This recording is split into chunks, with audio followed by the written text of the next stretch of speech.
चक्रधर स्वामींचा जो हेतू होता महानुभाव पंथ स्थापन करण्याच्या पाठीमागे, तो केवळ स्वतःपुरता मर्यादित राहून स्वतःपुरतच ते ज्ञान जे आत्मगत करून त्याप्रमाणेच वागा, एवढा पुरता तो मर्यादित नव्हता.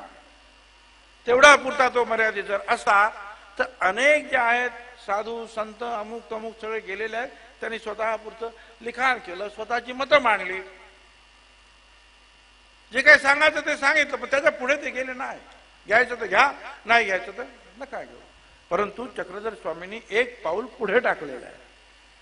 त्यांनी या पंथाची स्थापना केली, महानुभाव पंथाची, आणि त्यांना सांगितलं की तुम्ही सुद्धा मी आणि माझ्या नंतर जे आहे हे कार्य जे आहे सुरू ठेवलं पाहिजे.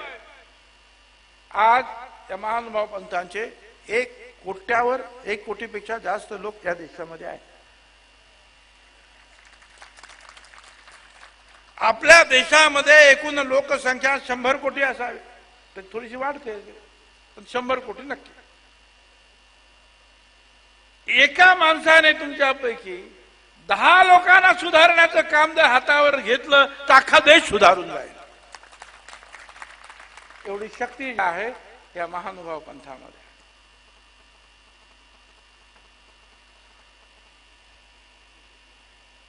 मगाशी सांगितल्याप्रमाणे हे काम पुढे नेण्यासाठी पुढे महात्मा ज्योतिराव फुले, सावित्रीबाई फुले यांनी काम सुरू केलं.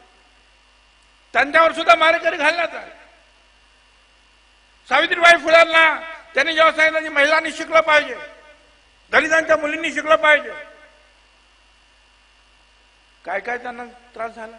शेणाचे गोळे मारले, तेव्हा शाळेत शिकवायला जात होत्या, शेणाचे गोळे मारले, दगड मारले, शेव्या घातल्या, सगळे केले.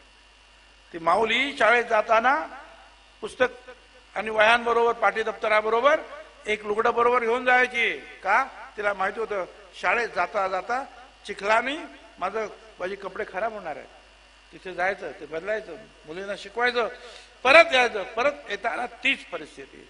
कधी कधी तर दगडाचा मारा सहन केला, रक्तबंबाळ झाल्या सावित्रीबाई, परंतु त्यांनी काम सोडलं नाही. कारण ठरलेलं होतं की चक्रधर स्वामींच्या प्रमाणे महात्मा ज्योतिराव फुले, सावित्रीबाई फुल्यांनी प्रवाहाच्या विरुद्ध व्हायचं.